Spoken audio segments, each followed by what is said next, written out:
두 가지의 개념을 가지고 있어요. 하나는 신념이고 또 다른 하나는 신앙입니다. 여러분들에게 혹시 믿음 있으세요? 하면 아유 믿음 있지요. 그런데 내가 가지고 있는 신념으로 믿는 믿음은 믿음이 아니고 내가 가지고 있는 신앙, 그게 바로 믿음이라고 얘기할 수 있다는 거예요. 다시 말해서 영어로 표현을 한다면 믿음이라는 단어를 빌리프라는 단어가 있어요. 그리고 또 하나는 faith라는 단어가 있어요. 그래서 이 신념은 자기 마음속에서 우러나는 믿음을 얘기합니다. 예를 들자면 정치적 이념 가지고 있죠. 어떤 분은 보수, 어떤 분은 진보. 이처럼 자기 마음속에 어떤 이념적인 그 성향을 가지고 있는 그거가 신념이라고 할 수 있습니다. 내가 믿어서 그것을 꼭 이루고자 하는 어떤 믿음, 그거는 신념입니다. 하지만 신앙에 나오는 이 페이스라는 것은 하나님으로부터 온 믿음을 말하는 것입니다. 더 정확하게 얘기하면 성령님께서 우리 심령 속에 심어주신 믿음이라는 거예요. 이 믿음은 우리가 믿을 수 없는 것을 믿게 해준다는 거죠. 우리가 경험하지 못한 것을 믿게 해준다는 거예요. 우리가 보지 못하는 것도 볼 수 있도록 만들어준다는 것입니다. 하나님께서 천지를 창조하셨다는 내용 여러분들은 본 적은 없습니다. 단지 성경에 그게 기록되어 있어서 여러분들이 믿음으로 가지고 있다는 것입니다. 그리고 우리 주님께서 이 부활절 3일 전에 우리의 모든 죄를 담당한 십자가에 돌아가셨다는 이 사실, 이것을 우리는 믿는다는 것입니다. 예수 그리스도께서 죽은 자 가운데서 다시 살아나신 오늘 이 부활주일, 우리는 이것을 믿는다는 것입니다. 아멘. 그래서 이 신앙으로 우리가 믿을 수 없는 것을 믿게 된 것은 바로 좀 전에 설명했던 신령한 것이 아니에요. 과학적이고 상식적이고 그런 것이 아니에요. 우리 주님께서 다시 살아나신 이 부활에 있는 이 진정한 신령한 것을 여러분들이 체험하기를 우리 주님께서 바라신다는 거예요. 우리 눈으로 보이고 우리 눈으로 만질 수 있는 거, 그런 거 저희들뿐만 아니라 이 세상 사람도 다 할 수 있어요. 그것은 그냥 상식적인 것이요, 그것은 그냥 과학적인 것입니다.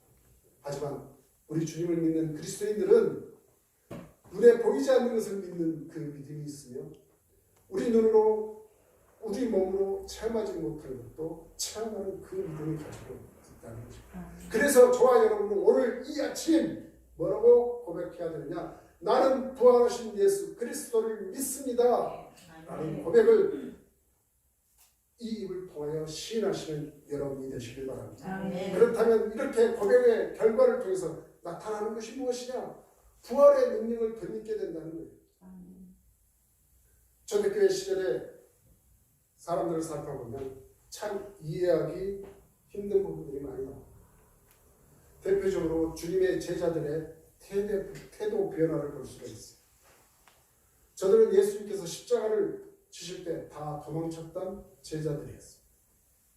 그런데 부활하신 예수님을 만난 뒤에 그들은 어떻게 되었습니까? 다 달라졌어요.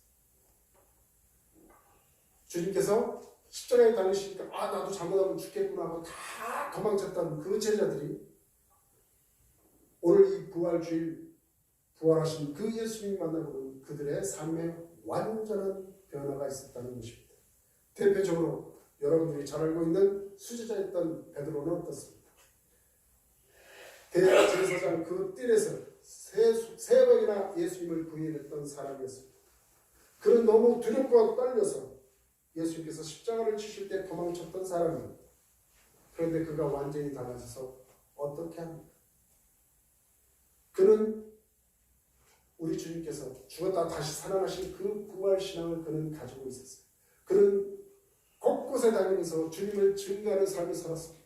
그리고 마지막으로 그는 십자가에 주님과 똑같이 못 박혀 죽게 됩니다. 그것도 거꾸로 십자가에 달렸던 것입니다. 그는 공개적으로 예수 그리스도를 증거했고 세상에 공포했습니다. 그래서 그는 그의 심령 속에 부활의 능력이 충만하게 되었던 것입니다. 그렇습니다. 오늘 저와 여러분에게도 마찬가지라는 것입니다. 예수 그리스도의 부활을 고백하는 사람에게는 부활의 능력이 임하게 된다는 것입니다. 그래서 어떠한 염려나 걱정이나 근심을 이길 수 있다는 거예요. 어떠한 난관이나 장애나 도전도 극복할 수 있다는 것입니다. 심지어 죽음의 공포도 극복할 수 있는 것입니다.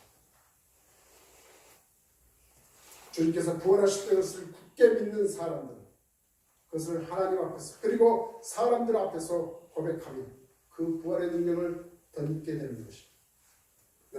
여러분들 앞에 놓여있는 모든 절망을 딛고 일어서는 하나님의 사람들이 되시기를 주님의 이름으로 축복합니다. 아멘. 그리고 두 번째로 부활의 소망을 가지게 된다는 것입니다. 세상 사람들은 인생의 종착역에 도착하게 되면 하는 말들이 딱 한 가지 있습니다. 뭐라고 얘기해요? 내가 사는 동안에 모든 것을 다 이루었다고 얘기를 할까요? 아닙니다. 자신의 인생의 그 허무함을 얘기할 뿐입니다. 한 번 왔다 한 번 가는 인생, 이런 식으로 하다못해 세상에는 돌아가는 얘기가 있었습니다. 먹는 걸 잘 먹어야 죽어도 때깔이 좋다나 뭐 그런 얘기도 있죠. 사실 그렇습니다. 우리가 살아가는 이 삶은 이 세상으로 제한해 놓고 보면 우리 인생은 무의미하다는 겁니다. 그래서 허무하고 그런 허무함을 느끼며 절망할 수밖에 없습니다. 단지 우리가 살아가는 인생이 이 한순간이라는 것만 놓고 본다면 그렇습니다. 그러나 성경은 다르게 얘기하고 있습니다. 우리 주 예수 그리스도의 아버지 하나님을 찬송하리로 그의 많으신 긍휼대로 예수 그리스도를 죽은 자 가운데서 부활하게 하심으로 말미암아 우리를 거듭나게 하사 산 소망 있게 하시며 라고 성경은 기록하고 있습니다. 아멘.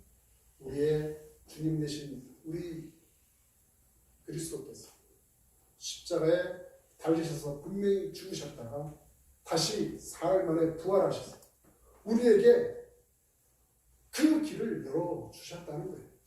그래야 여러분이 이 땅에서 언젠가는 흙으로 돌아가는 그 일이 닥칠 거예요.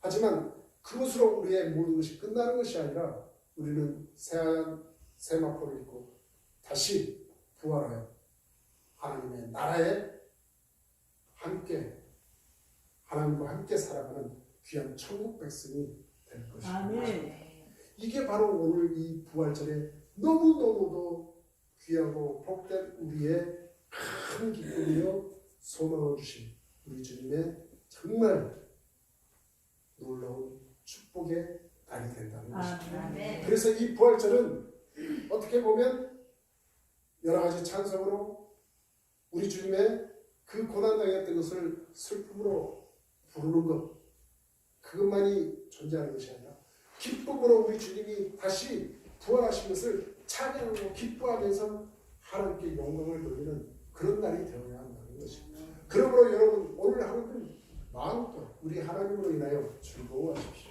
주님의 고통을 여러분 스스로가 고통스러워할 필요는 없습니다.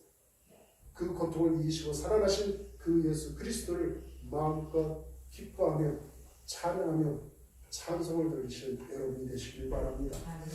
유다서에